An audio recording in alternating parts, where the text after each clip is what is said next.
The barn smelled of old hay and frozen earth, a bitter combination that clung to Emma's throat like the shame she couldn't swallow. She pressed herself deeper into the corner, behind the broken wagon wheel and the pile of moldy grain sacks, trying to become invisible.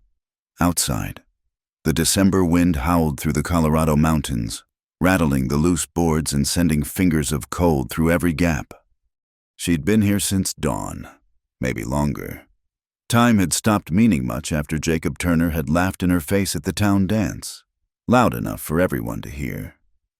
Emma Hartley, the minister's daughter who got herself in trouble with that traveling man. Why would any decent man want damaged goods? The words had cut deeper than the winter cold ever could. She'd fled into the darkness, her thin party dress no match for the storm, until she'd stumbled upon this abandoned barn at the edge of Samuel Crow Dog's property. Everyone in Cedar Ridge knew about the Apache who'd bought the old Henderson place. 6.5 feet of silent muscle who came to town once a month for supplies and spoke to no one unless absolutely necessary. Emma pulled the horse blanket she'd found tighter around her shoulders. It stank of sweat and animal, but it was better than freezing. Her fingers had gone numb hours ago, and her teeth wouldn't stop chattering. She'd die here, she supposed, and maybe that would be better. Better than facing the whispers, the pointed fingers, the good Christian women who crossed the street when they saw her coming. The barn door exploded open with such force that Emma's heart nearly stopped. Snow swirled in on a gust of wind, and through it stepped the largest man she'd ever seen. Samuel Crow Dog had to duck his head to clear the door frame, his broad shoulders blocking out what little moonlight filtered through the storm. He wore a heavy buffalo coat that made him appear even more massive, and ice crystals clung to his long black hair. He stood perfectly still, and Emma knew with terrifying certainty that he could see her, even in the darkness. Apache eyes, her father had once said with a shudder. They can see in the dark like wolves. For a long moment, neither moved. Emma held her breath, pressing herself so hard against the wall that splinters dug through the blanket into her back. Samuel's head turned slowly, scanning the barn's interior with the methodical precision of a hunter. When his gaze fixed on her corner, she felt it like a physical touch. "Why are you in my barn?" His voice was deep as thunder, each word deliberate and heavy. No anger colored the question, just a flat curiosity that somehow frightened her more than rage would have. Emma's mouth opened, but no sound emerged. What could she say that she was hiding from a town that had already condemned her, that she'd rather freeze to death than endure another moment of their righteous cruelty? Samuel took 3 steps forward, and Emma noticed he moved without sound despite his size. The floorboards that creaked under her slight weight remained silent beneath his boots. He stopped 10 feet away, close enough that she could make out the harsh planes of his face in the dim light. A scar ran from his left eyebrow to his jaw, pale against his weathered skin. "You're the minister's girl." It wasn't a question. "The one they talk about in town." Fresh shame flooded through her, hot enough to momentarily chase away the cold. Even he knew. Even this man who barely set foot in Cedar Ridge had heard the stories. Emma pressed her face against her drawn-up knees, unable to meet his eyes. "Please," she whispered, the word barely audible above the wind. "I'll leave. I needed—" You needed shelter. Again. That flat statement of fact. In my barn. In a storm that would kill you before you made it halfway back to town. She heard him move closer, and her body tensed like a rabbit's before a wolf. But he merely crouched down, still maintaining distance between them, bringing himself closer to her level. Even crouched, he loomed enormous in the darkness. "How long?" he asked. Since dawn, I think. No food, no water." She shook her head, then realized he might not see the gesture. "No." He made a sound that might have been disgust or simple acknowledgement. Then he stood in one fluid motion, and Emma thought he would leave her here. Part of her hoped he would. At least freezing to death had dignity in it. A kind of clean ending that was better than the slow decay of living as Cedar Ridge's fallen woman. Instead, Samuel shrugged out of his buffalo coat. The barn's temperature seemed to drop 10 degrees without his bulk blocking the door. But before Emma could react, he stepped forward and wrapped the coat around her. It was like being embraced by a warm cave, heavy with his scent of wood smoke and pine and something indefinably male. "No," she protested weakly. "I can't." "You can die of pride," he said, already turning toward the door. "Or you can live with shame. Choose." The words hit her like a slap. She struggled to her feet, his coat dragging on the ground around her small frame. "How dare you?" "I dare because it's true." He faced her again, and in the faint light, his eyes were black as the storm outside. "You think you're the first person to hide in my barn, the first one the good people of Cedar Ridge drove to desperation." Emma stared at him, momentarily forgetting her anger. 3 winters ago, it was Tom Little Cloud's boy, half-breed. They called him too Indian for the whites, too white for the reservation. Samuel's voice remained steady, emotionless. "Found him here, same as you, 15 years old and ready to die rather than live with their poison." "What happened to him?" "Sent him north, to people who judge a man by his actions, not his blood." He paused.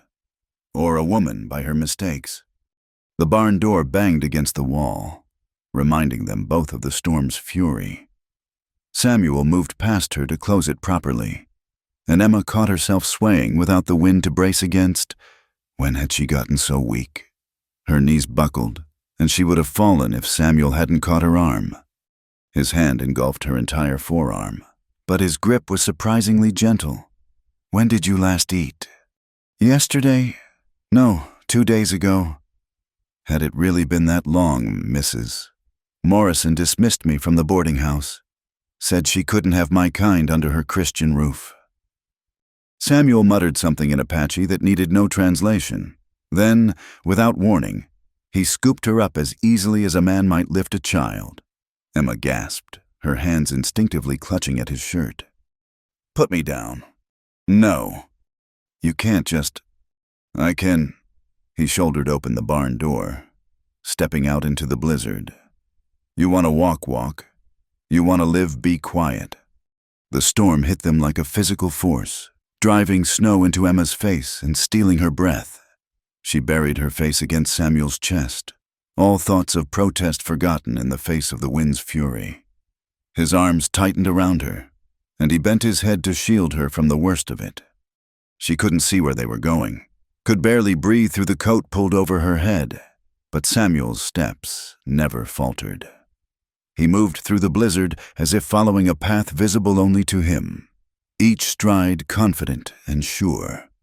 Emma clung to him, her world reduced to the solid warmth of his chest and the steady rhythm of his breathing. Time lost meaning in the white darkness. It might have been minutes or hours before she felt him climb steps, heard the blessed sound of a door opening. Warmth hit her face like a blessing, carrying the scent of wood smoke and cooking meat. Samuel set her down carefully, keeping one hand on her arm until he was sure she could stand. Emma blinked in the sudden light of oil lamps, taking in the sparse but clean interior of a log cabin. A fire crackled in a stone hearth, and a pot of something that smelled like heaven simmered on an iron stove. "Sit," Samuel commanded, pointing to a chair near the fire. When Emma hesitated, he added, "Or fall, your choice." She sat, still wrapped in his buffalo coat, and watched as he moved efficiently around the small space. He ladled stew into a bowl, cut thick slices from a loaf of bread, poured water from a pitcher. Everything he did was deliberate, controlled, without wasted motion. When he set the food in front of her, Emma's stomach cramped with hunger, but shame kept her hands in her lap. "I can't pay you." "Did I ask for payment?" "No, but—" "Then eat." It was an order, not a request, and Emma found herself obeying. The first spoonful of stew nearly made her moan. Venison and vegetables, simple but hearty, seasoned with herbs she couldn't identify. She tried to eat slowly, to maintain some dignity, but her body betrayed her. She wolfed down the food like the starving creature she was, barely pausing to breathe.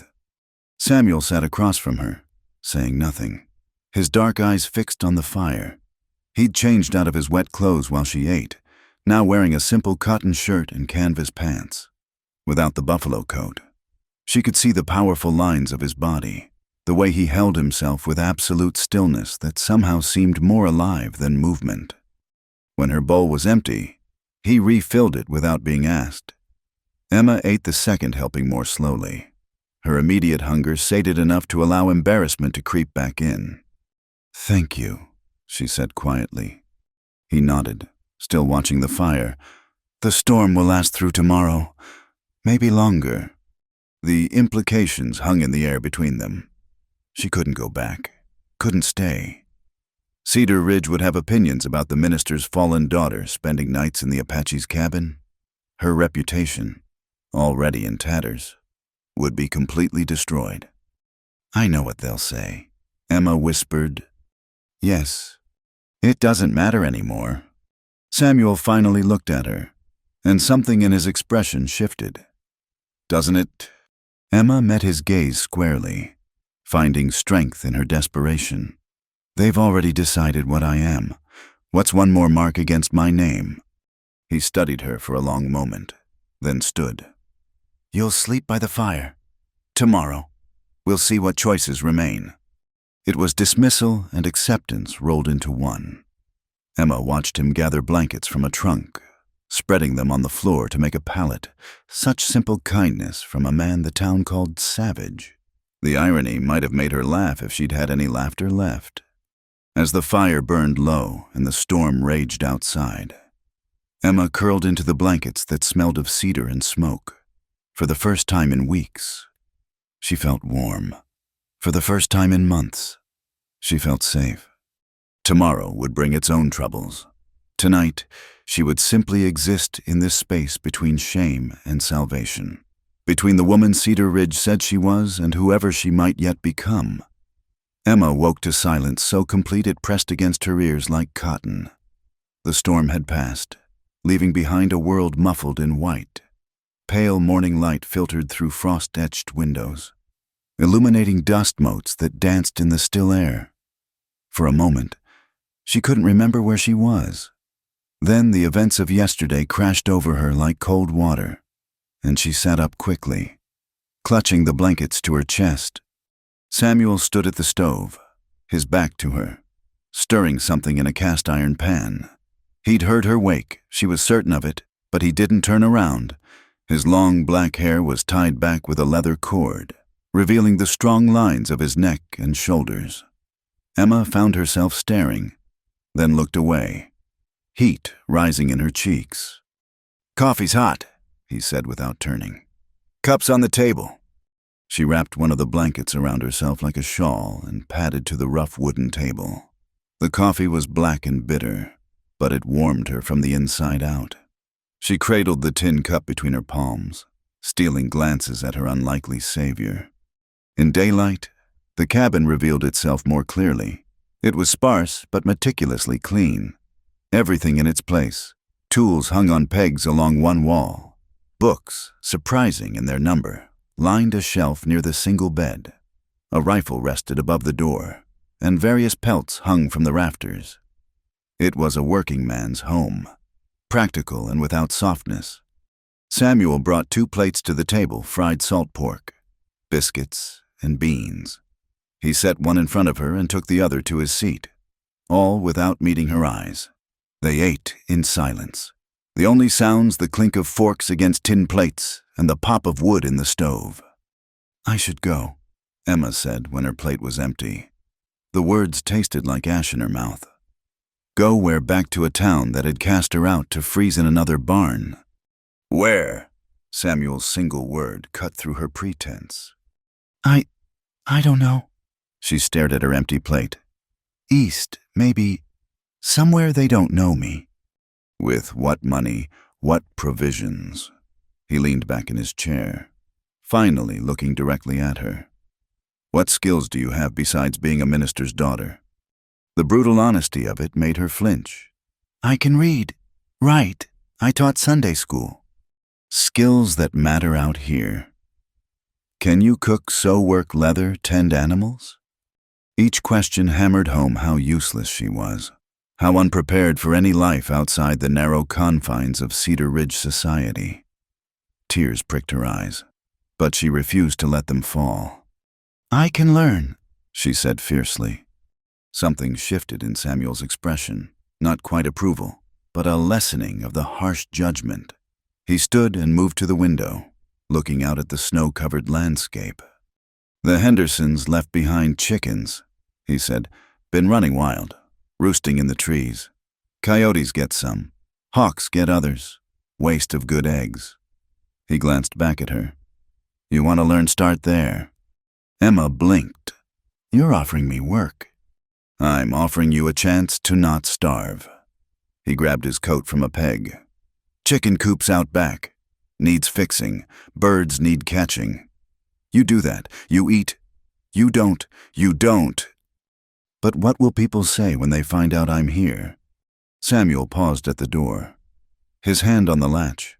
When he turned back, his dark eyes held something that might have been amusement. People talk whether you give them reason or not. At least here, you'll have food in your belly while they do it. He left before she could respond, the door closing firmly behind him. Emma sat at the table, her mind spinning. He was right, of course. The town would gossip regardless. They'd already painted her with the darkest brush they had. What was one more scandal? She found a heavy shawl on a peg and wrapped it around herself before venturing outside. The cold hit her like a physical blow, but the sun on the snow was blindingly beautiful. Samuel's footprints led around the cabin, and she followed them, her worn boots crunching through the fresh powder. The chicken coop leaned drunkenly against a stand of pine trees, more gaps than walls. A few hardy birds perched in the surrounding branches, eyeing her with deep suspicion. Emma had never caught a chicken in her life. She'd never had to. The Hartley family had always bought their eggs from Mrs. Muller, clean and white in a wicker basket. She spent the next hour learning exactly how fast a half-wild chicken could run and how many ways it could evade capture. By the time she'd managed to corner one scraggly hen, she was sweating despite the cold, her hair coming loose from its pins, her dress torn at the hem. You're doing it wrong. Emma spun around, clutching the squawking chicken to her chest. Samuel leaned against a tree, arms crossed, and she had the distinct impression he'd been watching for some time. Then show me the right way, she snapped, exhaustion making her bold. He pushed off from the tree and approached slowly. The way she'd seen him approach spooked horses in town. First rule, don't chase, make them come to you. He pulled something from his pocket-cracked corn. The effect was immediate. Chickens appeared from everywhere, converging on him with eager clucks. He scattered the corn near the coop's entrance, then stood perfectly still. Within minutes, half a dozen birds were pecking contentedly at his feet. Fear makes them wild, he said quietly. Patience makes them tame. There was something in the way he said it that made Emma think he wasn't just talking about chickens. She watched him reach down slowly, smoothly, and pick up a hen without fuss. The bird barely protested. Your turn. She tried to imitate his movements, scattering corn from the bag he handed her. A red hen approached cautiously, and Emma forced herself to stillness. When she reached down, her movement was too quick, too eager. The hen squawked and fluttered away. Again. They worked side by side through the morning, Samuel correcting her technique with brief words and demonstrations. By noon, she'd managed to get 8 chickens into the repaired coop, though she suspected he'd fixed the worst of the gaps while she'd been failing spectacularly at her first attempts. Her dress was ruined, covered in mud and feathers. Her hands were scratched, her hair a wild tangle. She'd never been more of a mess, and yet she felt something she hadn't experienced in months useful. She'd done work that mattered, however small. Hungry? Samuel asked. surveying her bedraggled state. "Starving?" she admitted. They ate leftover stew in companionable silence, and Emma realized this was the longest she'd gone without someone reminding her of her shame. Samuel didn't look at her with disgust or pity. He barely looked at her at all. Focused on practical matters like food and shelter and chickens. After lunch, he showed her how to collect eggs without getting pecked, how to scatter feed properly, how to check for signs of sickness. His instructions were sparse but clear, and he had a way of demonstrating that made even complex tasks seem simple. As the sun began its descent toward the mountains, painting the snow pink and gold, Emma stood outside the now secure chicken coop with a basket of eggs, her first real accomplishment in her new life, if this was indeed to be her life. 6 eggs, she announced with more pride than the achievement probably warranted. Samuel examined them with the same seriousness he brought to everything. "Good, tomorrow you'll get more. Day after, more still. Birds learn routine same as people." "Tomorrow," Emma repeated, the word a question. He met her eyes then, direct and unwavering. "Storm's coming back tonight, worse than before. You can't travel in it." She should protest, she knew. Should insist on maintaining some shred of propriety. Instead, she heard herself say, "I'll need to earn my keep." "Yes," he agreed, "you will." That evening, as the wind began to pick up again, Emma helped prepare dinner. Samuel showed her how to make fry bread with patient hands guiding hers as she worked the dough. She burned the first batch, but he ate it anyway without comment. The second was better. "Why are you helping me?" she asked as they sat by the fire after dinner. The question had been burning in her throat all day. Samuel was quiet for so long she thought he wouldn't answer. Then, "My mother was Chiricahua Apache. My father was a Scottish trader. Neither side wanted us." He stared into the flames. "I know what it is to have no place." "But you have this place now." "Bought and paid for, legal papers and everything." His smile was sharp as a blade. "Doesn't stop them from wanting me gone, but papers make it harder." Emma pulled her knees to her chest, understanding flooding through her. "That's why you stay away from town." "I go when I need supplies. I speak when spoken to. I give them no excuse." He glanced at her. "You? They've already got their excuses." "Yes," the word came out smaller than she intended. "So you decide? Try to win back their good opinion. Might take years, might take forever. Or build something different." "Here," the word slipped out before she could stop it. Samuel's expression didn't change. "Here, somewhere else. But first, survive the winter. Rest comes after." As if summoned by his words. The wind howled around the cabin walls, rattling the windows. The second storm had arrived as promised, fiercer than the first. Emma shivered despite the fire's warmth. "I'll teach you," Samuel said suddenly. "Everything you need to know to survive out here. Come spring, you choose what to do with it." "Why would you do that?" He stood, adding another log to the fire. "Because someone should have taught you before. Because your father was too busy teaching heaven to teach earth." He paused. "Because I remember what it is to be thrown away." Emma's throat tightened. She wanted to say something, to thank him or protest or ask the 1,000 questions crowding her mind. But Samuel had already turned away, pulling a book from the shelf. "Can you read?" he asked. "Of course I can read." "Then read to me while I work on this harness. My eyes get tired in lamplight." He handed her the book, The Last of the Mohicans by James Fenimore Cooper. Emma opened it carefully, finding the marked page. As she began to read aloud, Samuel settled into his chair with the broken harness and his tools. Outside, the storm raged, cutting them off from the world. Inside, her voice wove through the small space, telling tales of another frontier, another time when people had to choose between the safety of civilization and the dangers of freedom. Emma thought of Cedar Ridge, probably gossiping even now about where the minister's wayward daughter had gone. By tomorrow, they'd know. Someone would see the smoke from Samuel's chimney, put together the pieces, and the scandal would be complete. But tonight, she was warm and fed and useful. Tonight, she was learning that survival could be its own form of redemption, and if the price was her already ruined reputation, perhaps that was a bargain she could live with. She turned the page and kept reading, her voice steady in the lamplight, while Samuel's sure hands mended what was broken. The storm lasted 3 days. By the time it finally broke, the world outside had been transformed into an alien landscape of towering drifts and ice-wrapped trees. Emma stood at the window on that 4th morning, watching the sun turn everything to diamonds, when Samuel appeared beside her with her old dress. "Mended it," he said simply, handing her the garment. The tears had been repaired with tiny, precise stitches that put her own needlework to shame. "You sew?" She couldn't hide her surprise. "Man lives alone. He learns or he goes naked." He moved to the door, pulling on his buffalo coat. "Need supplies from town. Roads should be passable by noon." Emma's stomach dropped. "You're going to Cedar Ridge?"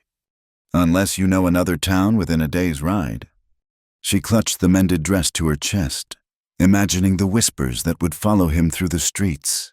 The Apache who'd taken in the minister's fallen daughter, the savage who'd given shelter to their shame. "They'll talk," she said unnecessarily. "They always talk." He wrapped a scarf around his neck. "Movements efficient and practiced. Question is, you coming with me or staying here?" The question hung between them like a challenge. Go to town and face their judgment, or hide like the coward they'd already named her.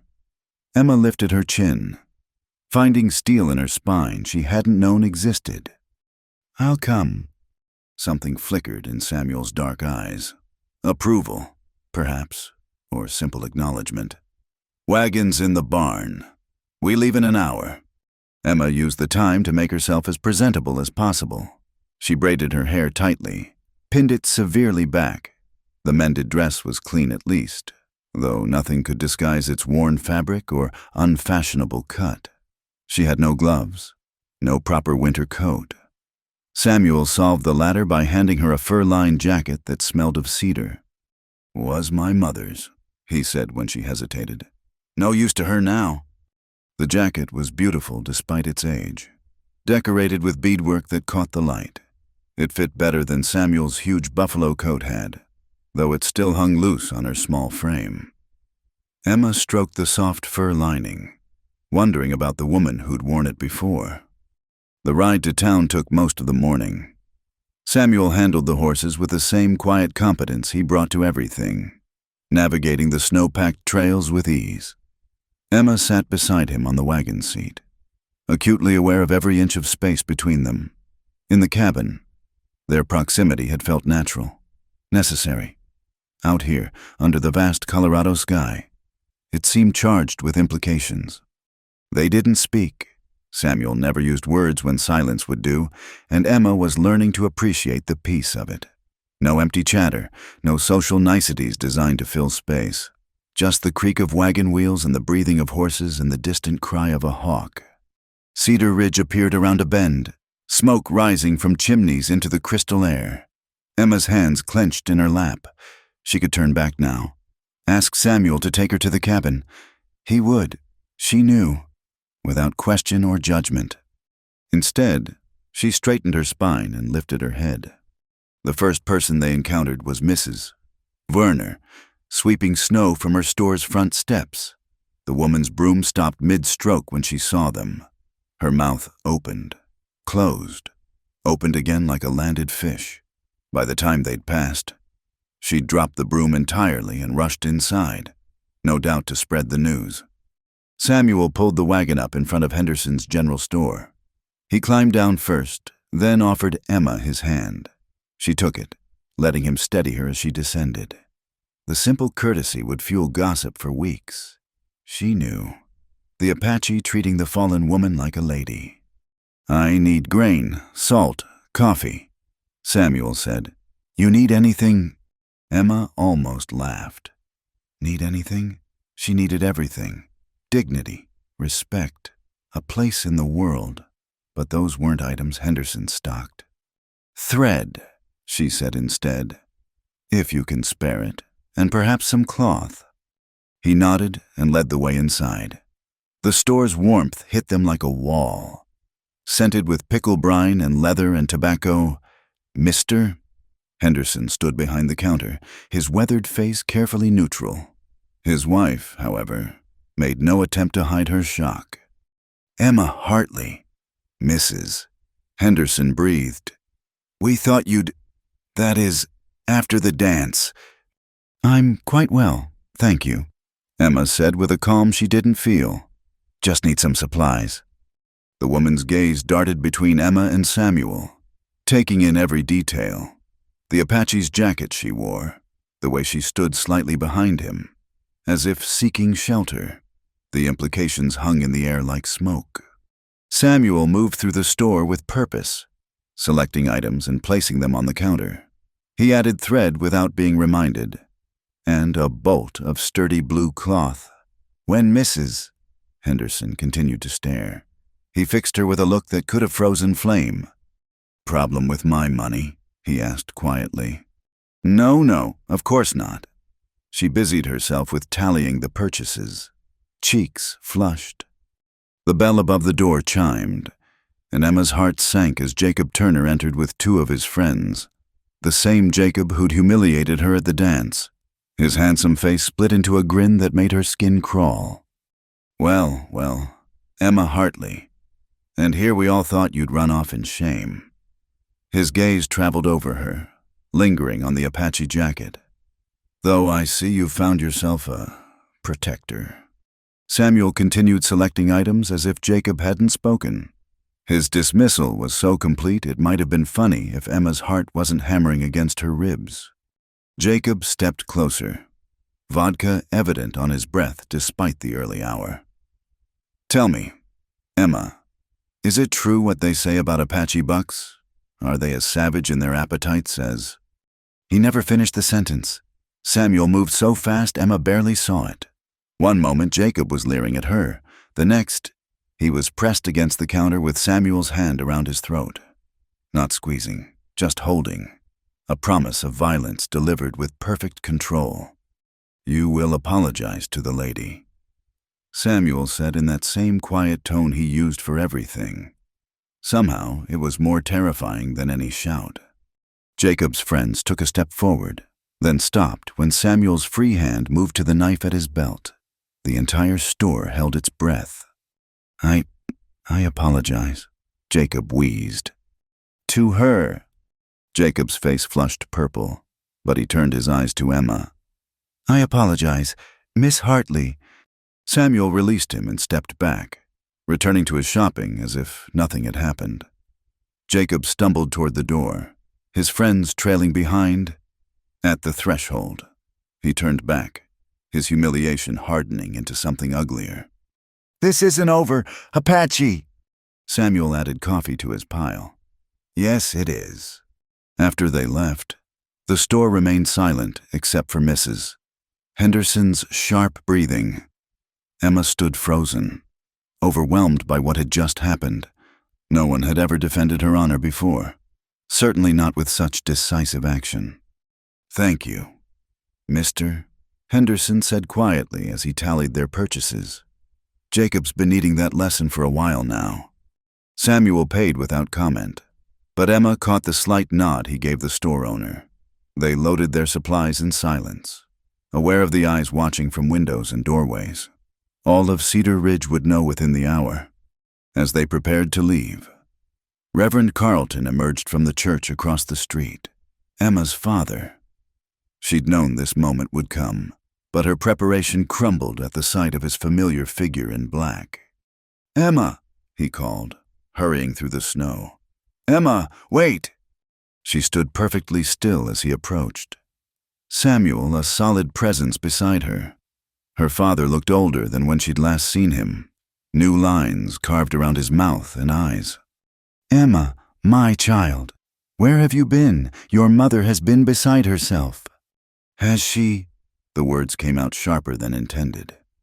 Was she beside herself when you turned me out, when you said I was no daughter of yours? Reverend Carlton's face flushed. You must understand. Your actions, the scandal, my position. Your position. Emma tasted bitterness. Yes, that was always what mattered most. Her father's gaze shifted to Samuel, and his expression hardened. And now this you compound your shame by taking up with a man who showed me kindness when my own family showed me the door. Emma stepped forward, surprising herself with her boldness. With someone who judges me by my actions today, not my mistakes yesterday. Emma, please, come home. Your mother made her choice when she let you banish me. Tears threatened, but Emma refused to let them fall. Not here, not in front of the town that had delighted in her downfall, as I've made mine. She climbed onto the wagon seat without assistance, her head high despite the trembling in her hands. Samuel joined her, taking up the reins. This is not over, Mr. Crow Dog, her father called. I'll not have my daughter living in sin. Then it's fortunate, Samuel said mildly, that she's not your daughter anymore. You made that clear yourself. He clicked to the horses, and the wagon lurched into motion. Emma didn't look back, though she could feel her father's gaze burning into her spine. The ride out of town was a gauntlet of stares and whispers, faces appearing in windows like pale flowers of judgment. Only when Cedar Ridge disappeared behind them did Emma allow herself to breathe. The tears came then, silent streams down her cold cheeks. Samuel reached into his pocket and handed her a handkerchief without comment. Thank you, she managed, for what you did in the store. Man talks to a woman that way, he needs correcting. Jacob won't forget. Neither will I. They rode in silence for a while, the only sound the crunch of snow under wheels. Finally, Emma asked, Did you mean what you said about teaching me to survive? I don't say things I don't mean. Then I want to learn everything. The words came out fierce, driven by humiliation transformed into determination. I want to be someone who doesn't need anyone's charity or approval. I want to be strong enough that no one can ever make me feel worthless again. Samuel glanced at her, taking in her tear-stained face and jutted chin. It won't be easy. The work is hard. The life is harder. Harder than being the town's shame. Harder than having nowhere to go and no one to turn to. No, he admitted, not harder than that. The cabin appeared through the trees, smoke still rising from the chimney, and Emma felt something she hadn't experienced in months. Not quite hope, but the possibility of it. She was still the minister's fallen daughter. The town would still whisper, but she was also a woman who'd faced their judgment and survived. Tomorrow we start with the horses, Samuel said as he pulled the wagon into the barn. Then hunting, then tracking. By spring, you'll know enough to choose your own path. Emma nodded, helping him unload supplies. Her old life was truly dead now, killed by her father's final rejection and her own defiant words. But perhaps from its ashes, something stronger could grow. As they walked toward the cabin, arms full of packages, Samuel paused. You did well today. 2 simple words, but they warmed her more than any fire. Emma smiled, the expression feeling foreign on her face. I had a good teacher. He almost smiled back, almost. Then he pushed open the cabin door, and they stepped inside together, leaving the judgment of Cedar Ridge to freeze in the winter wind. Winter settled over the mountains like a heavy blanket, and with it came a routine that shaped Emma's days into something she'd never imagined. She woke before dawn to tend the chickens, now grown fat and productive under her care. The eggs piled up in baskets, more than 2 people could eat. Samuel showed her how to preserve them in lime water for the leaner months ahead. Waste nothing, he said, demonstrating the proper mixture. Out here, waste means death. She learned to split wood, her soft hands developing calluses that would have horrified her mother. The axe had felt impossibly heavy at first, but Samuel taught her to let gravity and momentum do the work. By February, She could split a day's worth of kindling without stopping. The horses came harder. The 2 draft horses were gentle giants, but the Mustang Samuel had caught and broken last spring still had wild in his eyes.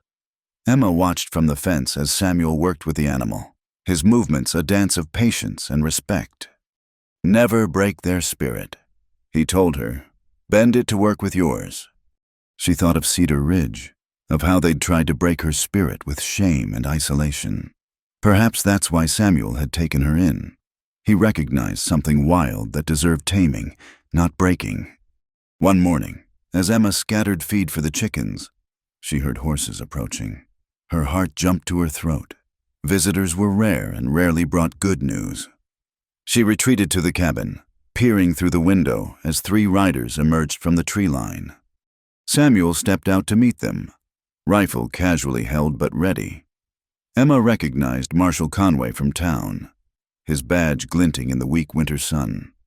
The other 2 were deputies she'd seen around Cedar Ridge. "Morning, Crow Dog," the marshal said, not dismounting. "Heard you might be having some trouble with Jacob Turner and his boys." "No trouble," Samuel replied. "That's not what Jacob says. Claims you assaulted him in Henderson's store. I corrected his manners. Ask Henderson if you want the truth of it." The marshal shifted in his saddle. "I did. He backs your version. But Jacob's stirring up folks, talking about the sanctity of white womanhood and such." Emma's cheeks burned, even hidden in the cabin. She was the center of this. "He also says you're keeping the Hartley girl here against her will," Conway continued. "Her father's filed a complaint." Samuel's stance didn't change, but Emma sensed the tension in him. "Miss Hartley is free to leave whenever she chooses. Door's not barred. Mind if we verify that?" For a moment, Emma thought Samuel would refuse. Then he stepped aside. "Emma," he called without turning. "Marshal wants a word." She emerged from the cabin, head high despite her racing heart. The deputy's eyes widened at her appearance. The Apache jacket, the work dress, the calloused hands visible even from a distance. She looked nothing like the minister's daughter they remembered. "Miss Hartley," Conway touched his hat. "Your father's concerned about your welfare. Wants you to know you can come back to town with us right now if you're being held here." Emma stepped down from the porch, moving to stand beside Samuel. Not behind him, as she once might have, but beside him, equal. "Thank you for your concern, Marshal, but I'm here by choice. I work for Mr. Crow Dog, earning my keep fairly. There's no law against that." "No law against it," Conway agreed. "But folks are talking, saying it ain't proper, you living out here with—" He trailed off, apparently unable to find a polite way to finish. "With an unmarried man," Emma supplied. "Yes, I imagine they are talking. They talked when I was engaged to William Brennan, too, before he decided a banker's daughter was a better match. They talked when I trusted the wrong man after that. They talk regardless of what I do. Marshal, at least here, I'm warm and fed and treated with respect." One of the deputies, a young man named Harris, leaned forward. "Your father says he'll take you back, says all's forgiven if you'll just come home and repent." Emma almost laughed. Repent for what? For surviving, for refusing to die of shame in a snowbank. She felt Samuel's steady presence beside her, drawing strength from it. "Tell my father I've found my own form of salvation. It involves honest work and self-respect, neither of which were on offer in his house." Conway studied her for a long moment, then nodded. "I'll tell him you're staying of your own free will, but Miss Hartley, you should know Jacob Turner's been drinking heavy and talking wild. Him and his cousins. Might be trouble coming." "There usually is," Samuel said quietly. The marshal's expression was grave. "I'll do what I can to keep the peace, but feelings are running high in town. Some folks saying Crow Dog here corrupted you with heathen ways. Others saying worse." "Let them say it," Emma replied. "Their words have no power over me anymore." Conway touched his hat again. "As you wish, miss. We'll be going then." He turned his horse, then paused. Crow Dog, you might want to keep that rifle handy. Always do. After they left, Emma and Samuel stood in the yard, watching the riders disappear into the forest. The visit had shattered the peaceful illusion of their isolated world.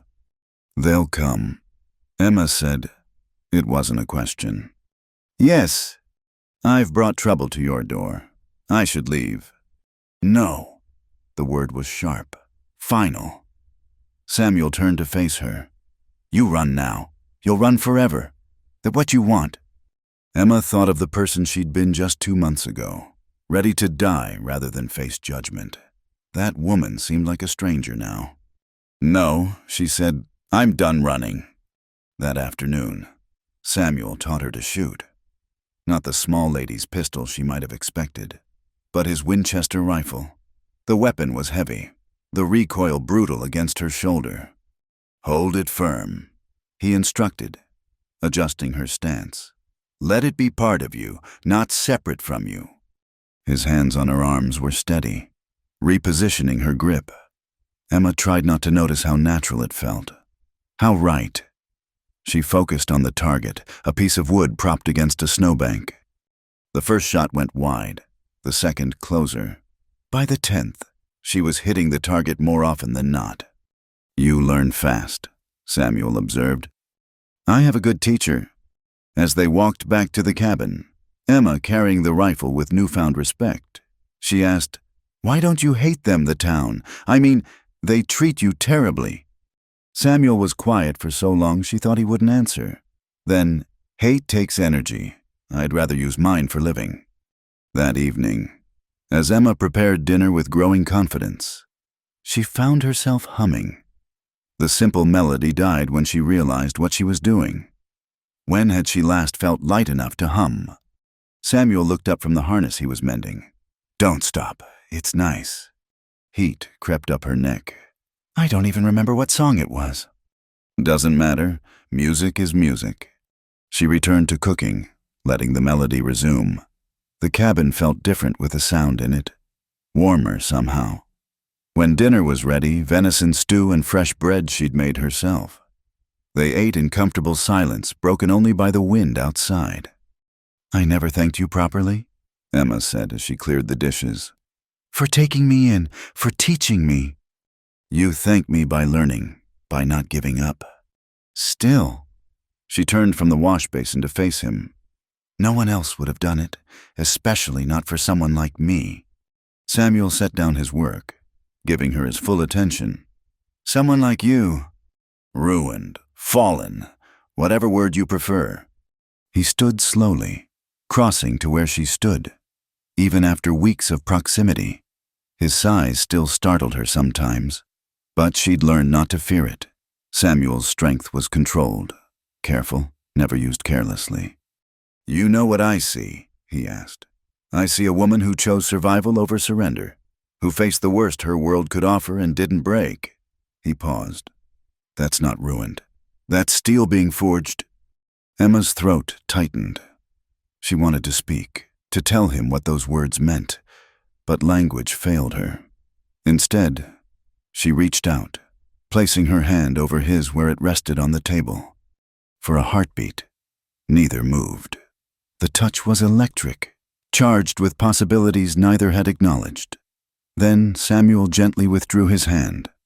It's late, he said. Tomorrow we check the trap lines. Emma nodded, understanding the boundary being maintained. He was an honorable man, perhaps the only one she'd ever known. He wouldn't take advantage, wouldn't assume privileges just because she sheltered under his roof. That night, as she lay in her blankets by the fire, Emma stared at the dancing shadows on the ceiling. In town, she'd been defined by what she'd lost. Here, she was being rebuilt by what she was gaining. Skills, strength, self-respect. And something else, something she didn't dare name yet. Something that lived in the space between her and Samuel, in the careful distance he maintained and the steady support he offered. The wind howled outside, bringing whispers of the trouble Conway had warned about.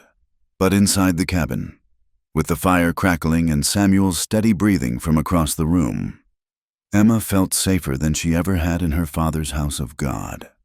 Tomorrow would bring its challenges.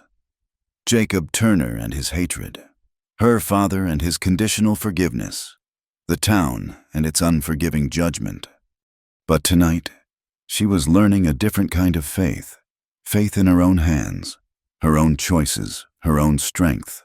Faith in the man who'd seen her at her lowest and offered not pity, but partnership.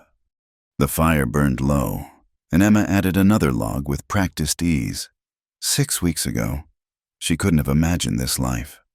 Now, she couldn't imagine returning to the one she'd left behind. In the darkness, she heard Samuel shift, his voice soft but clear.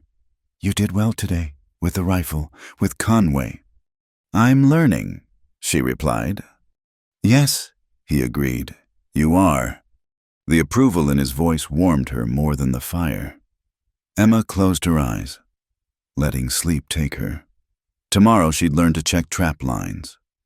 Next week, something else. Each skill another step away from the helpless woman who'd hidden in a barn. Another step toward whoever she was becoming. The transformation wasn't complete, might never be, but it was begun, and that was enough for now. March arrived with false promises of spring. Warm days that melted the snow, followed by bitter nights that turned everything to ice.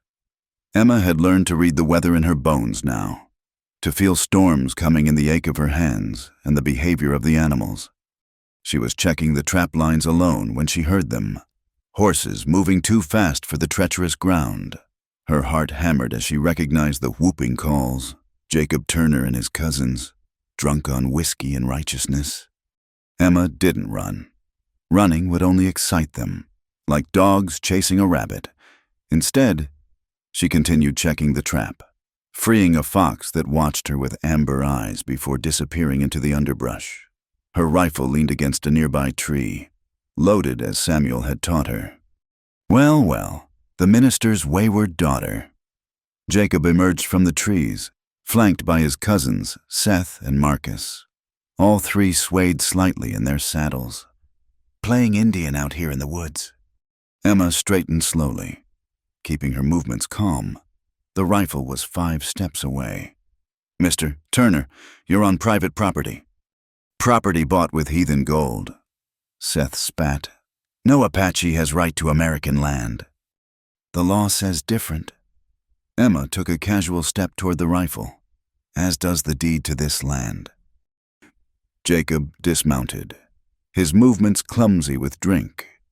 "You know what they're saying in town, that you've become his squaw, that you dance naked under the moon and worship false gods." "People say many things," Emma replied. "Few of them true." Marcus laughed, an ugly sound. "Maybe we should find out what's true. Check if you've got savage marks on you." The threat hung in the air like smoke. Emma's hand inched toward the knife at her belt, another of Samuel's lessons. But 3 men, even drunk ones, were more than she could handle. "You should leave," she said, proud when her voice didn't shake. "Samuel will be back soon." "The Apache's in town." Jacob sneered. "We made sure of that. Told Henderson there was a problem with his last payment. He'll be sorting that out for hours." Emma's blood chilled.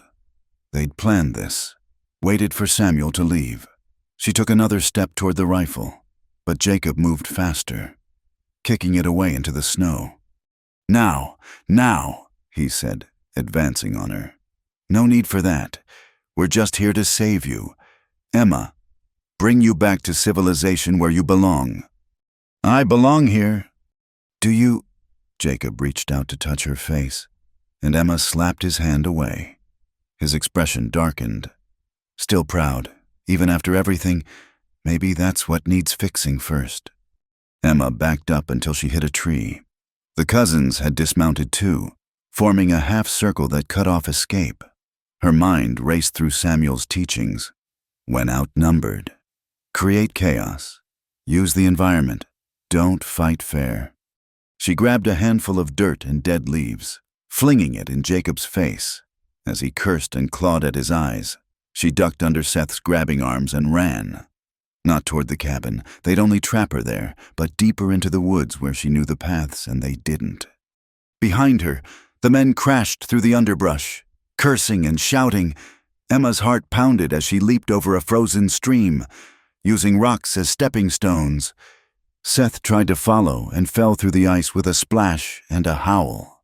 She could have kept running, maybe lost them in the forest. But anger burned in her chest now, hot and fierce. These men had tormented her for months, had driven her to the brink of death with their cruelty. No more. Emma circled back, using the trees as cover. Marcus had stopped to help Seth out of the stream. Jacob stood apart, scanning the forest with mean eyes. She picked up a stone, hefting its weight, then threw it hard at Marcus's head. It connected with a satisfying crack, and he went down. Witch! Jacob spun toward her, but Emma was already moving. Using the skills Samuel had taught her to ghost through the trees, she led them in circles, pelting them with stones and branches, using their drunkenness and rage against them. But she couldn't keep it up forever. As she paused to catch her breath, Jacob appeared from behind a pine, his hand closing on her wrist with bruising force. "Got you," he snarled. "Time to teach you proper respect." Emma didn't struggle against his grip. Instead, she stepped close, inside his reach, and brought her knee up hard between his legs. Samuel had been very clear about that particular lesson. When fighting someone stronger, target what's vulnerable. Jacob doubled over with a wheeze, releasing her. Emma grabbed a fallen branch and swung it like a club, catching him across the shoulders. He went down face first in the snow. Seth, soaking wet and furious, lunged at her from the side. Emma tried to dodge but slipped on ice. They went down together, rolling in the snow. Seth was stronger, heavier, pinning her down with rough hands. "Hold still," he growled. "Stop fighting and this'll go easier." Emma spat in his face, earning a backhanded slap that made her ears ring. She tasted blood where her teeth had cut her lip. Seth's weight pressed down on her, his breath hot and foul with whiskey. Then suddenly, the weight was gone. Emma blinked, trying to focus through tears and snow. Samuel stood over Seth's crumpled form, terrible in his silence. He hadn't made a sound arriving, moved like smoke through the trees. Marcus, blood streaming from his head wound, took one look at Samuel and ran for the horses. Jacob struggled to his feet, clutching his bruised ribs, trying to summon his usual swagger. "This is between us and her," he said. "No business of yours. Apache." Samuel's response was to punch him once, precisely in the jaw. Jacob dropped like a stone. He turned to Emma then, his dark eyes scanning her for injury. She sat up slowly, wiping blood from her lip with a shaking hand. "I'm all right," she said. "They didn't. I fought them off." "I see that."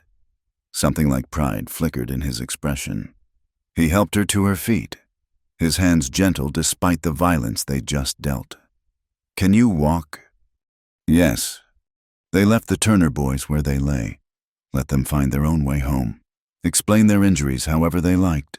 Samuel retrieved Emma's rifle from the snow, checking it for damage before handing it back. The walk to the cabin was silent, but Samuel's hand rested on Emma's shoulder, steadying her when she stumbled. Once inside, he guided her to a chair and examined her split lip with careful fingers. "This'll need tending," he said, fetching clean cloth and his medicine bundle. Emma sat still as he cleaned the cut, trying not to wince at the sting of herbs. His touch was infinitely gentle, at odds with the brutal efficiency he'd shown in the forest. "How did you know?" she asked. "Henderson warned me. Said he saw the Turner boys heading this way, drunk and mean." Samuel's jaw tightened. "I rode hard." "I handled myself," Emma said, needing him to know. "Used what you taught me. You did well." He stepped back, studying her. "But they'll come again, with more men, less drunk. This isn't over." Emma touched her swollen lip, anger still simmering in her chest. "Then we'll be ready." You think I'm leaving running away? She stood, facing him squarely. They want me gone because I remind them of their hypocrisy. The good Christian men who prey on women then condemn them for it. The proper ladies who whisper behind their fans but offer no help. Her voice grew fierce. I won't give them the satisfaction. Samuel watched her with those deep eyes that seemed to see through to her soul. This is my fight too now. They came on my land, threatened someone under my protection. Apache law is clear on that. And American law favors them. Always has. He moved to the window, checking the tree line. But there are older laws, natural laws. A man defends his home. Emma joined him at the window, standing close enough to feel his warmth. Outside, the sun was setting, painting the snow pink and gold.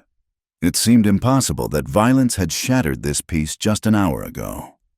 I'm not your responsibility, she said quietly. No, he agreed. You're your own woman, but you're also...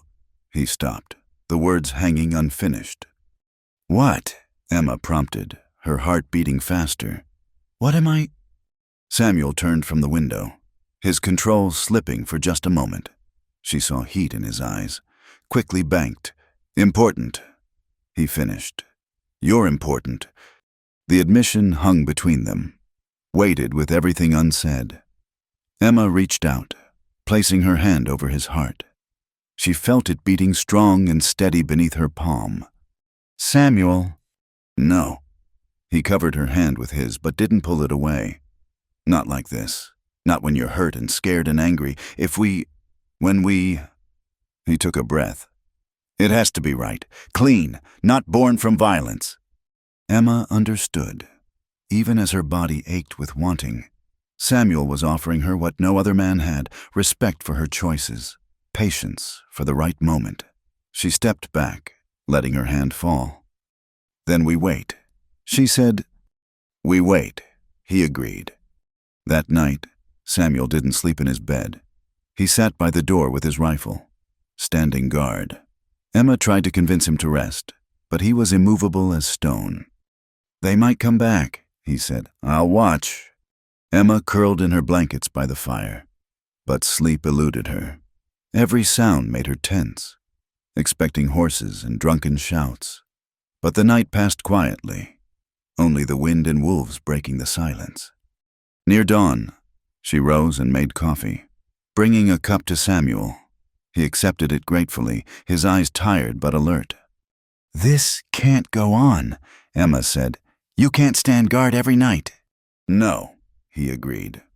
Tomorrow we go to town, file a complaint with Conway, get the law on record.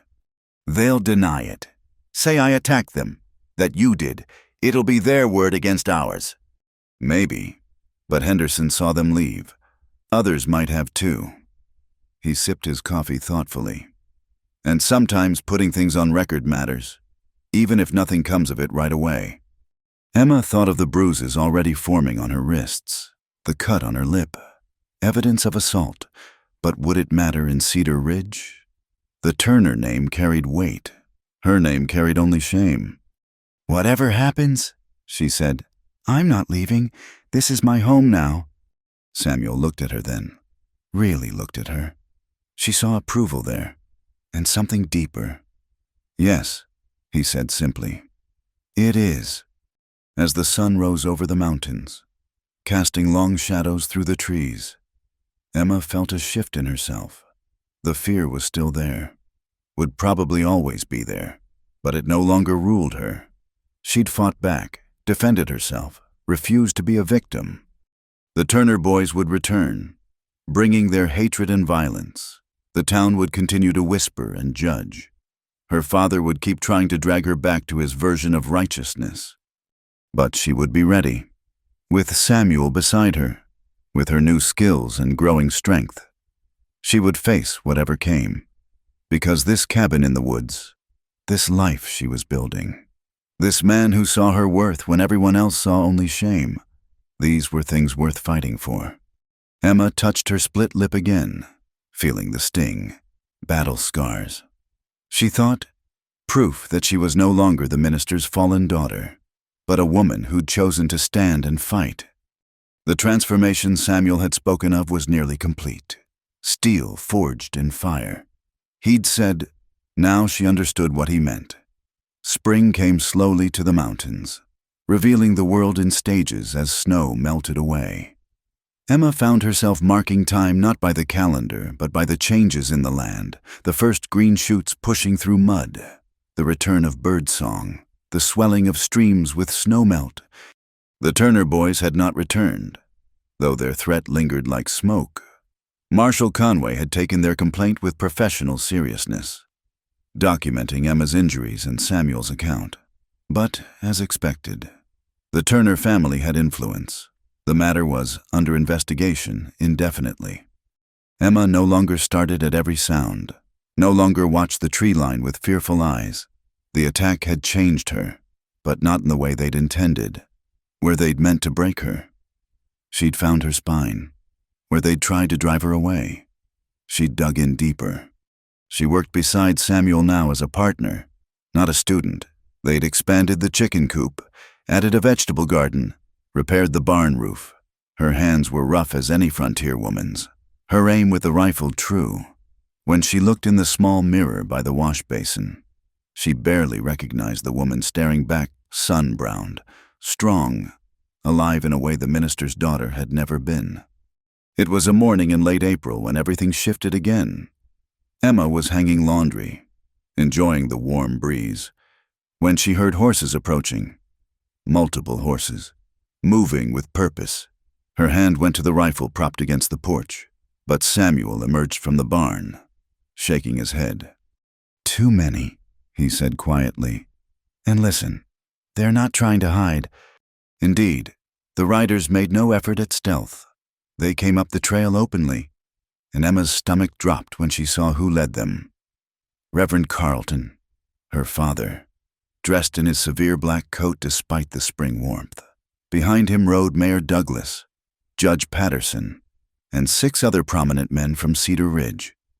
"A delegation," Samuel observed, his tone neutral. They arranged themselves in a semicircle before the cabin, her father at the center like an avenging angel. Emma stood straight, chin lifted, refusing to show how her heart hammered. Samuel positioned himself slightly beside her, not protecting, but supporting. "Emma," her father began without preamble, "this has gone on long enough. You will gather your things and come home immediately." "This is my home," Emma replied. Judge Patterson, a man who'd bounced her on his knee as a child, leaned forward in his saddle. "Miss Hartley, surely you understand the impropriety of your situation. An unmarried woman, living with a man not her husband." "I work for Mr. Crow Dog." Emma interrupted. "I earn my keep honestly. There's nothing improper about honest work." "Nothing improper," her father's voice rose. "You've abandoned your faith, your family, your very identity. You consort with a heathen." "Careful, Reverend." Samuel's quiet warning cut through the tirade. "You're on my land. I'll ask you to speak respectfully or not at all." Mayor Douglas cleared his throat. "Mr. Crow Dog, surely you can see our position, the moral fabric of our community." "Your moral fabric," Emma laughed, the sound sharp as breaking glass. "Where was that moral fabric when Jacob Turner attacked me, when the good women of Cedar Ridge turned me out to freeze when my own father—" Her voice cracked, but she pushed through. "When my own father called me dead to him." "You brought shame upon us," Reverend Carlton said coldly. "Your actions—" "My actions." Emma stepped forward, and several horses shifted nervously. "I trusted the wrong man. I believed sweet words and promises. For that, I was branded a harlot. But Jacob Turner and his cousins can attack a woman on her own property, and you investigate. William Brennan can break an engagement for money, and you congratulate him on his smart match." "That's different," Judge Patterson began. "Yes," Emma agreed. "It is different. They're men." The delegation exchanged glances. clearly unprepared for this version of Emma Hartley. The meek minister's daughter was gone, replaced by someone who'd learned to speak truth without flinching. "Enough of this," her father declared. "Emma, I am your father. I command you to come home." "No." The single word hung in the air like a challenge. Reverend Carlton's face flushed dark red. "Then you force my hand." He reached into his coat, producing a document. "Judge Patterson has issued a writ. You are declared mentally incompetent, corrupted by this savage's influence. As your father, I have the legal right to commit you to the Women's Moral Rehabilitation Center in Denver." Emma felt the blood drain from her face. She'd heard of such places, prisons dressed as hospitals, where inconvenient women were locked away. Samuel moved then, just slightly, his hand resting on his gun belt. "You would cage your own daughter." His voice was soft, dangerous. "To save her immortal soul." Yes. Reverend Carlton's righteousness was absolute. "She'll thank me when she's cured of this madness." "The only madness," Emma said, finding her voice through the fear, "is believing that imprisonment will make me love you again. That force will restore what you destroyed with your conditions and judgment." "The law is clear," Judge Patterson said, though he looked uncomfortable. "Unless you can prove competency." "How?" Emma demanded. "By returning to my father's house, by pretending repentance I don't feel by marrying whatever man will have damaged goods, grateful for the charity." She shook her head.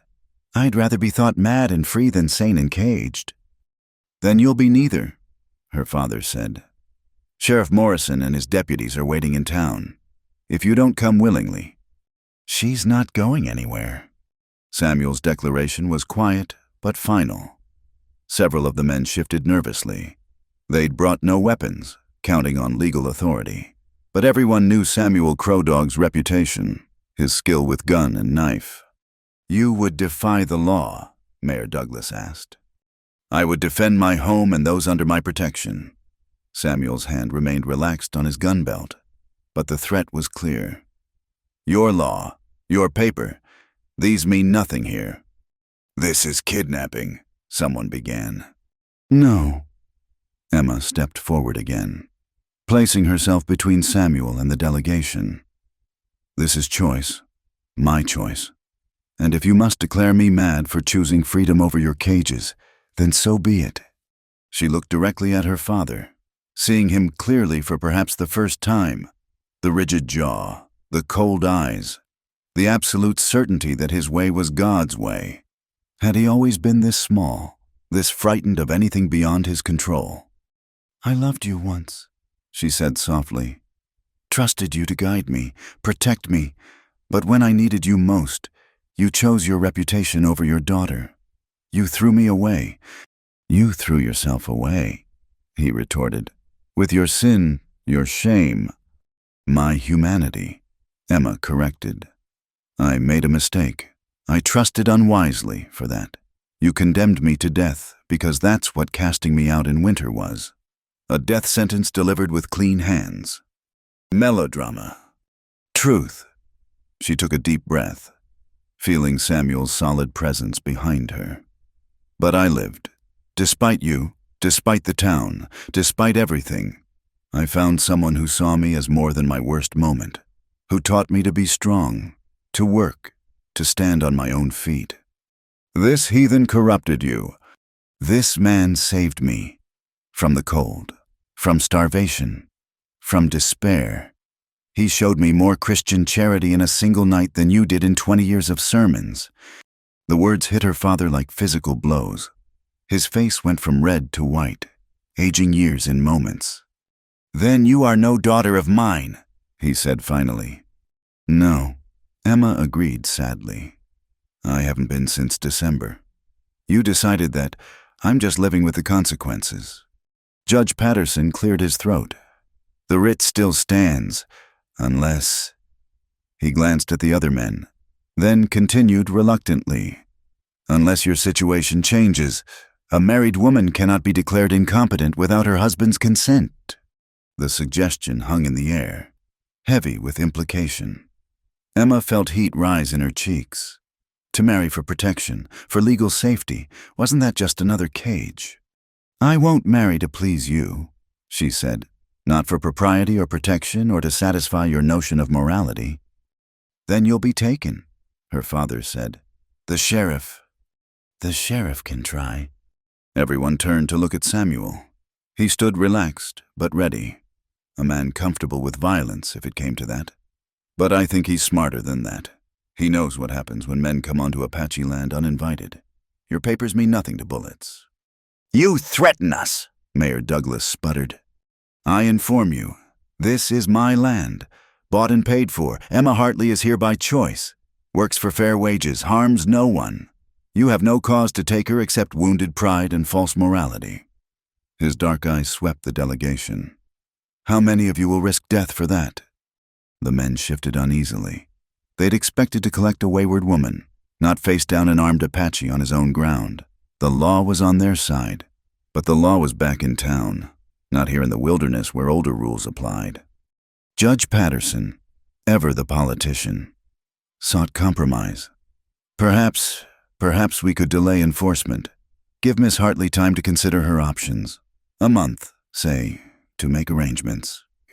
"No," Reverend Carlton began, but the judge cut him off.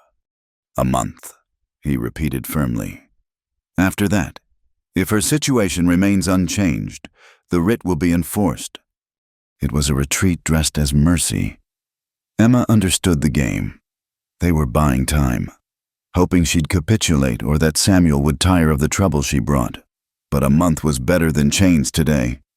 "A month," she agreed. Her father stared at her with eyes like winter. "You have chosen damnation." "I have chosen life," Emma replied.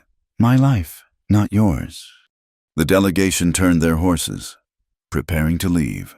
Her father lingered, something breaking in his rigid expression. "Your mother cries for you," he said quietly. "Every night." The words were meant to wound, and they did. Emma thought of her gentle mother, trapped between husband and daughter, loyalty and love, but she couldn't save her mother by sacrificing herself. "Tell her I'm well," Emma said. "Tell her I'm happy. Tell her I love her, even if she can't love me back." Reverend Carlton's face closed like a slammed door.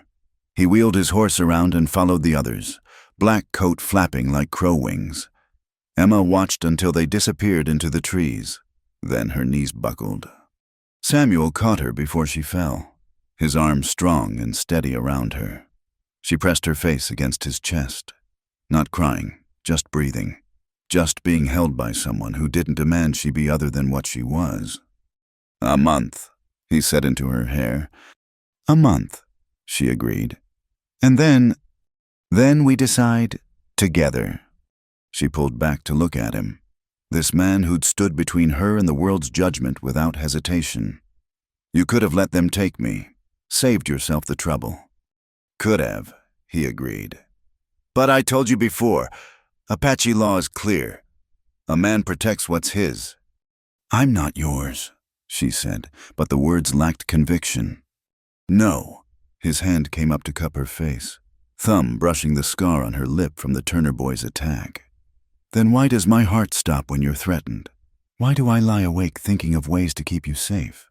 Why does this cabin feel empty when you're not in it?" Emma's breath caught. These were the most words he'd ever spoken about feelings, dragged out by the morning's confrontation. "Samuel." "A month," he repeated. "We have a month to find another way. But Emma, know this, I won't let them take you. Not to their asylum, not to their cages. I'll burn the whole town first." The fierce declaration should have frightened her. Instead, it made her feel cherished, protected in a way her father's conditional love never had. "Together," she said, "whatever comes, we face it together." "Together," he agreed. As they stood in the yard where her old life had just ended, Emma felt something new beginning. Not the life she'd planned, not the love she'd dreamed of as a girl. Something harder, truer, forged in winter cold and spring's uncertain promise. A month to find another way. A month to choose not between cages, but between freedoms. A month to decide if what grew between her and Samuel was worth fighting a whole town for. The sun climbed higher, warming the mountain air. Somewhere in the forest, a bird sang of territory claimed and kept. Emma listened to its fierce, sweet song and understood exactly how it felt. The month passed like water through cupped hands, each day precious and fleeting. Emma threw herself into work with desperate energy, as if by perfecting her skills she could somehow earn the right to stay. She could now track deer through the forest, dress a kill, smoke meat for preservation. Her hands had learned the language of leather and sinew, creating moccasins that moved silent as Samuel's own. But at night, when the work was done and the fire burned low, the weight of the approaching deadline pressed down like stones.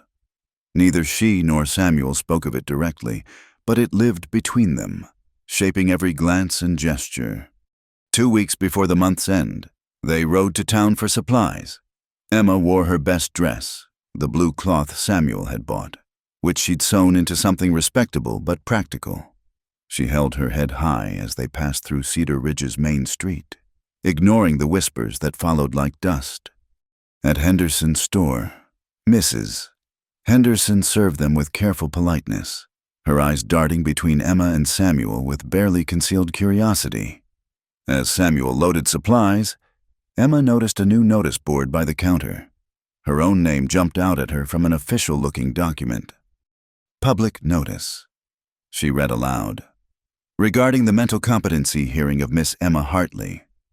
Don't, Mrs. Henderson said quietly, glancing around the empty store. Don't read it here. Take it. She pressed a folded copy into Emma's hands. And Emma, some of us, we don't agree with what's being done, but we can't speak against the Reverend. You understand?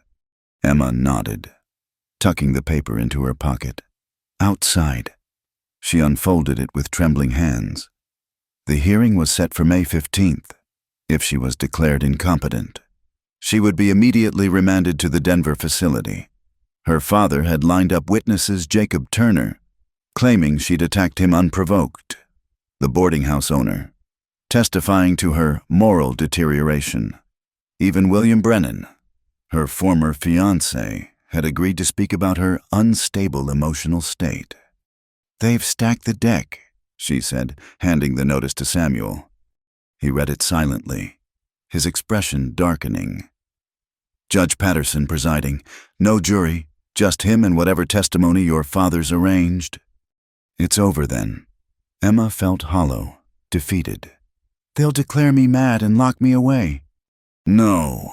Samuel crumpled the notice in his fist. We have 2 weeks. Time enough. Time enough for what to run to hide.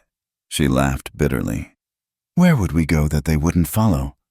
Samuel was quiet for a long moment, studying her face. Then he took her hand, his calloused fingers gentle around hers. There is another way. Emma's heart stuttered.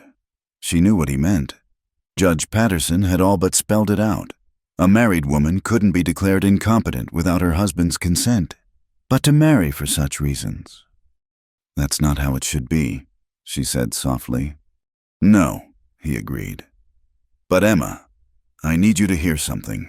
He turned to face her fully, his dark eyes intense.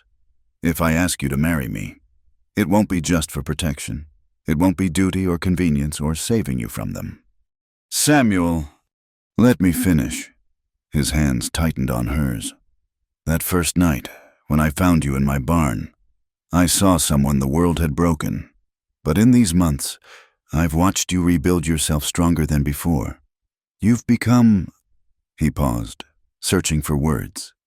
You've become necessary to me, like breathing. Emma's eyes burned with unshed tears. You never said... Words aren't my way, but actions are. Every lesson I taught you, every skill I shared, that was my way of saying stay. Every time I stood between you and them, that was my way of saying mine. He raised one hand to her face, thumb brushing her cheekbone.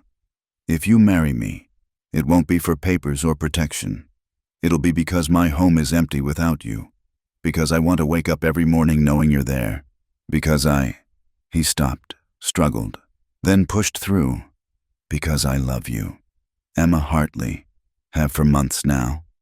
The tears spilled over then, hot on her cheeks. All these months of careful distance, of unspoken feelings, of wanting what she thought she couldn't have. I love you too, she whispered. But Samuel, marriage to me means exile from your own people too. The Apache. My mother's people understand choosing love over convention. It's the white world that doesn't. His smile was wry. I've been outside both worlds my whole life, but with you, I found where I belong. Emma pulled him down and kissed him. There on Main Street where anyone could see. Let them look. Let them gossip. She was kissing the man she loved, who loved her back, who saw her not as damaged goods but as necessary as breath. When they broke apart, both breathing hard, Samuel rested his forehead against hers. Is that yes? Yes, she said. Yes to all of it. To marriage, to love, to whatever comes after. They were married 3 days later. Not in Cedar Ridge where her father would have made it impossible, but in the small mining town of Silver Creek, 20 miles north. The justice of the peace was a practical man who cared more about the fee than the color of Samuel's skin or the scandal clinging to Emma's name. Emma wore her blue dress and a crown of wildflowers Samuel had woven that morning. He wore his best shirt and a smile she'd never seen before, soft, wondering, like he couldn't quite believe his fortune.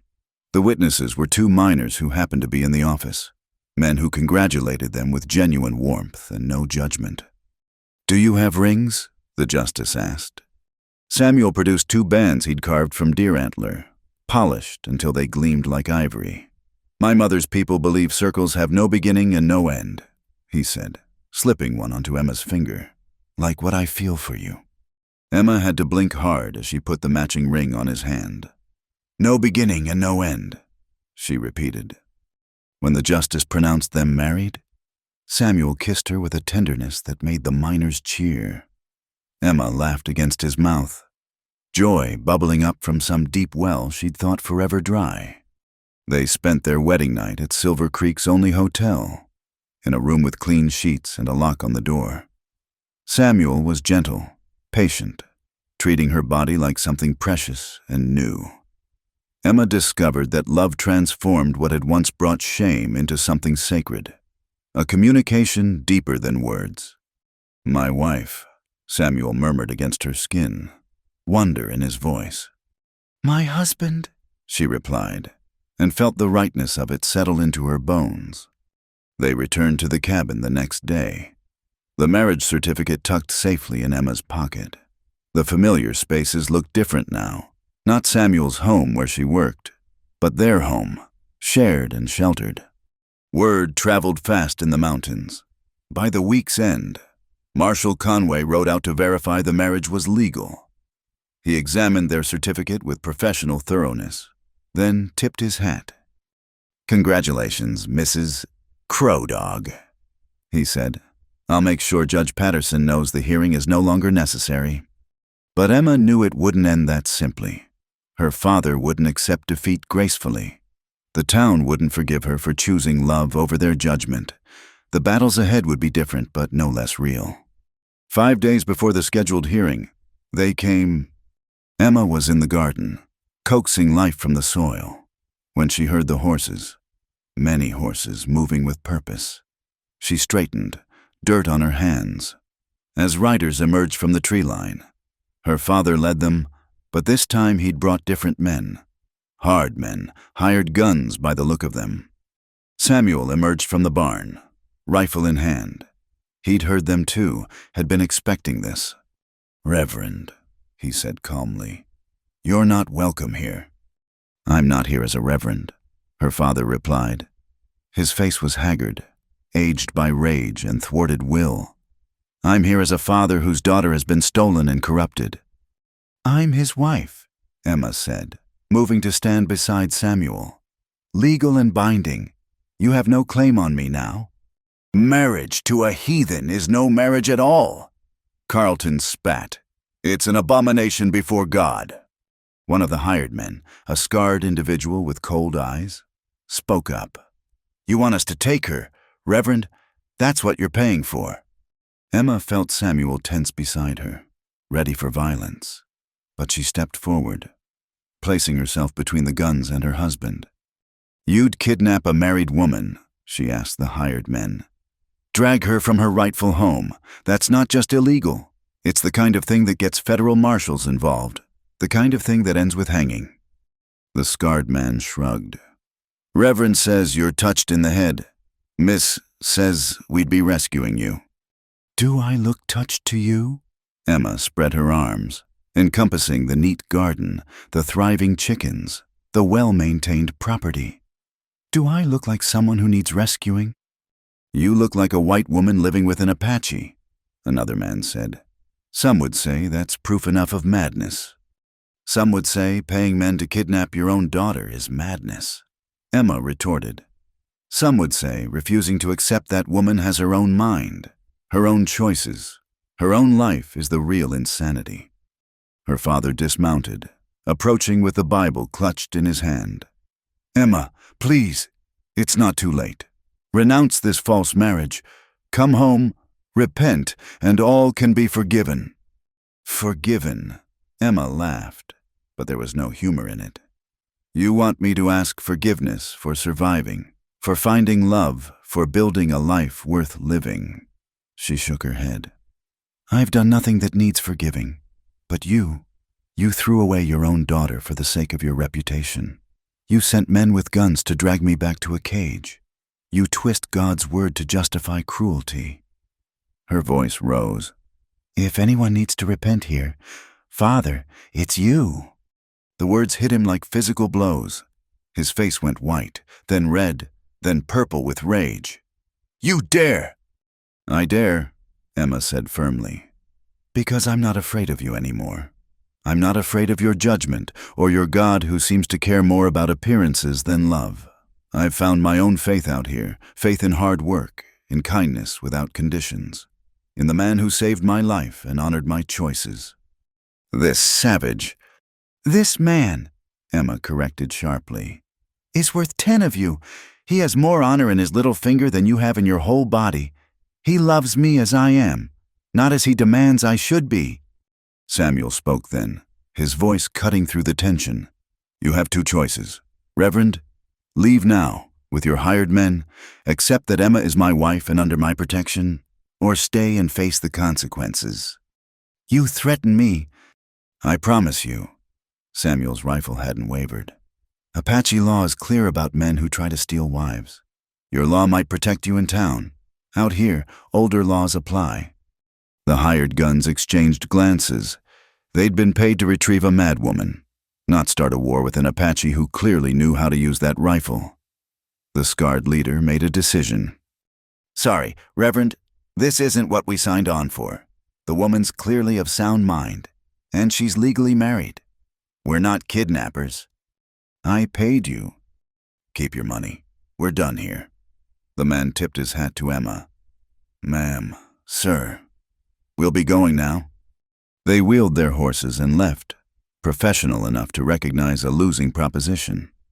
Emma's father stood alone, suddenly small without his hired protection. This isn't over, he said, but the words lacked conviction. Yes, it is, Emma replied sadly. It's been over since the night you chose your pride over your love. I'm not your daughter anymore. Remember you said so yourself. I'm Samuel's wife now, and I choose that title gladly.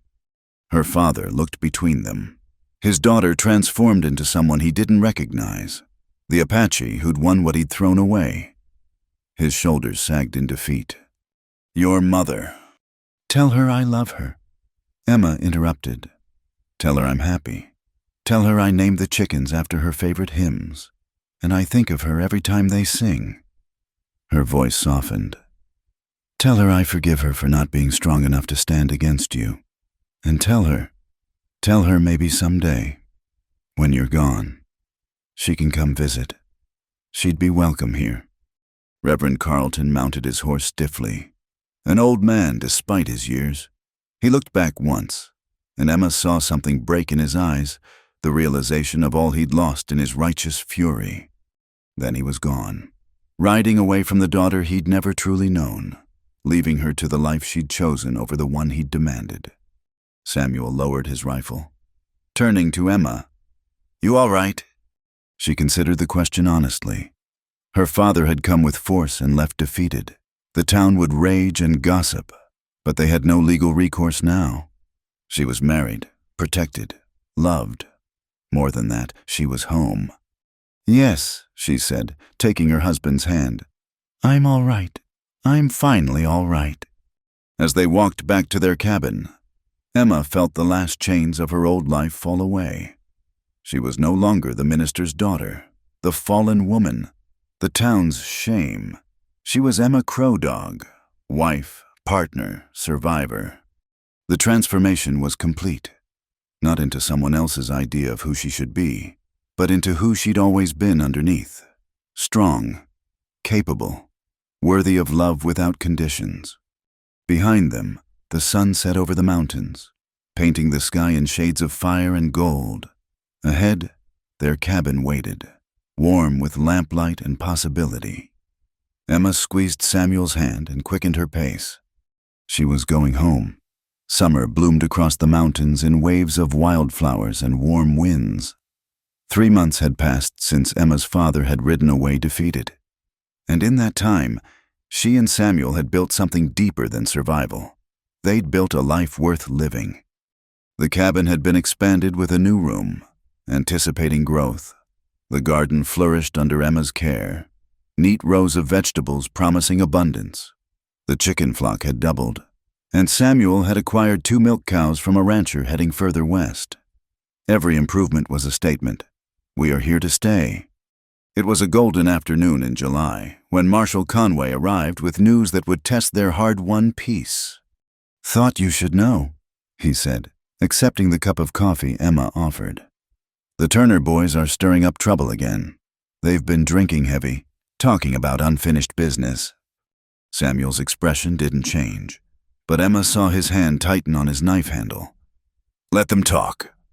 "It's gone beyond talk." Conway's weathered face was grave. "They've gathered others, men who think like they do about mixed marriages. They're planning something. Don't know what exactly, but my deputy overheard enough to worry me." Emma set down her coffee cup with careful control. "How many?" "Maybe a dozen, maybe more." The marshal looked between them. "I've warned them off, but my authority only goes so far. And frankly, some folks in town are sympathetic to their cause." "Because I married an Apache," Emma said flatly. "Because you chose love over their rules," Conway corrected gently. "That threatens them more than any gun could." After the marshal left, Emma and Samuel worked in tense silence, preparing for what felt inevitable. They reinforced the shutters, stocked ammunition, filled every container with water. As darkness fell, Emma found herself checking the rifle's load for the 3rd time. "You're afraid," Samuel observed. "Yes," she admitted. "Not of dying, of losing this, of losing you." He crossed to her, pulling her against his chest. "You won't lose me, or this. We've fought too hard for it." They made love that night with desperate tenderness, each touch a promise, each kiss a vow. When Emma finally slept, Samuel stood guard at the window, watching the darkness with patient eyes. The attack came 2 nights later. Emma woke to the sound of horses, many horses, and men's voices raised in drunken courage. Fire arrows arced through the night, thudding into the cabin walls. Samuel had already doused the wood with water in preparation, but smoke began to curl through the gaps. "How many?" Emma asked, checking her rifle. 15, maybe 20. Samuel's voice was calm as winter ice. "They're staying back, using fire to drive us out." More arrows came, and despite their preparations, one caught in the roof thatch. Smoke thickened inside the cabin. Emma's eyes streamed. but her hands remained steady on the rifle. "We can't stay," she said. "No, but they expect us to run out the front, panicked and easy targets." Samuel smiled grimly. "We'll disappoint them." They'd planned for this. The root cellar had a hidden exit, dug during the spring months when Samuel had foreseen trouble. Emma grabbed the emergency pack while Samuel laid down covering fire through the window, his shots precise enough to send the attackers scrambling for cover. Down through the cellar they went, through the narrow tunnel, emerging behind the smokehouse. The attackers were focused on the burning cabin, whooping and firing at shadows. Emma recognized voices, Jacob Turner, his cousins, others who'd sneered at her in town. "Circle around," Samuel whispered. "Get to the trees. I'll create a distraction." "We stay together," Emma insisted. He looked ready to argue, then nodded. They moved like shadows, using every scrap of cover. They'd almost reached the forest when someone spotted them. "There, they're running." Gunfire erupted, bullets whining past like angry hornets. Emma ran, Samuel beside her, diving into the relative safety of the trees. Behind them, men crashed through the underbrush in pursuit. But this was Samuel's territory, and Emma had learned it well. They led their pursuers on a deadly dance through the darkness, using game trails and hidden paths. One by one, men fell behind, lost or injured in the unfamiliar terrain. At a rocky outcrop, Samuel stopped. "Here, we make our stand here." Emma understood. High ground, good cover, clear fields of fire. They positioned themselves and waited. The remaining pursuers, 8 or 9 men, stumbled into the clearing below. "Give up, Apache!" Jacob Turner's voice was slurred but vicious. "We burned your nest. You got nowhere to go." "Wrong," Emma called down, her voice carrying clear in the night air. "We have the whole mountain, and you're the ones with nowhere to go." She fired, deliberately hitting the ground near Jacob's feet. The men scattered, firing wildly at the rocks. Samuel's rifle spoke once, and a man cried out, clutching his shoulder. "You can leave," Samuel said, his voice carrying that quiet authority Emma had come to love. "Wounded but alive. Or you can stay and feed the ravens. Choose." "We came to cleanse this mountain of abomination," someone shouted. "Mixed blood has no place in God's country." Emma laughed, the sound ringing off the rocks. "God's country, you burned a home where love lived. You attacked a family that harmed no one. You speak of God while spreading hate." She stood, silhouetting herself against the stars. "I know you, Robert Mills, and you, Tom Henshaw. I taught your children in Sunday school. Is this what you want them to learn, that difference deserves death?" "You chose a savage over your own kind," Mills spat. "I chose a man who showed me kindness over those who showed me cruelty." Emma replied, "I chose love over hate, courage over cowardice. If that makes me a traitor to your kind, then I embrace it gladly." Samuel fired again, the bullet striking a tree inches from Tom Henshaw's head. "Last warning. Leave now, or I stop missing on purpose." The wounded man was already staggering away, supported by a companion. Others began to waver, the whiskey courage fading in the face of an Apache who could put bullets exactly where he wanted in full darkness. "This isn't over," Jacob snarled, but he was already backing away. "Yes, it is," Emma said firmly. "Because if you come again, we won't give warnings. We won't show mercy. You've had both tonight. There won't be a third chance." One by one, the attackers melted away into the darkness. Emma and Samuel remained on the rocks until dawn, watching, waiting. Only when the sun crested the mountains did they return to survey the damage. The cabin still stood. Though blackened and smoke-damaged, the roof would need repair, one wall rebuilding. But the structure remained sound, like Emma herself, scarred but not broken. "We can fix this," Samuel said. "Yes," Emma agreed. "We can." They spent the morning saving what could be saved, joined unexpectedly by allies. Henderson arrived with his sons and lumber. Mrs.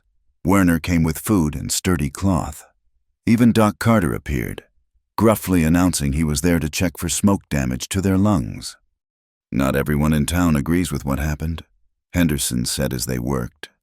"Some of us remember when being neighbors meant something." By afternoon, more had come. The Olson family, the Changs from the laundry, even Mayor Douglas's own son, defying his father to help. They worked in relative silence, but their presence spoke volumes. Marshal Conway arrived near sunset, looking grim but satisfied. "The Turner boys and their crew lit out for California this morning.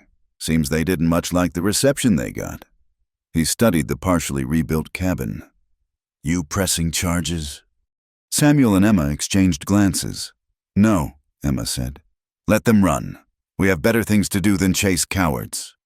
As the helpers departed with thanks and promises to return tomorrow, Emma and Samuel stood before their home, wounded but standing, like they were. "They meant to break us," Emma said softly. "They failed." Samuel pulled her close.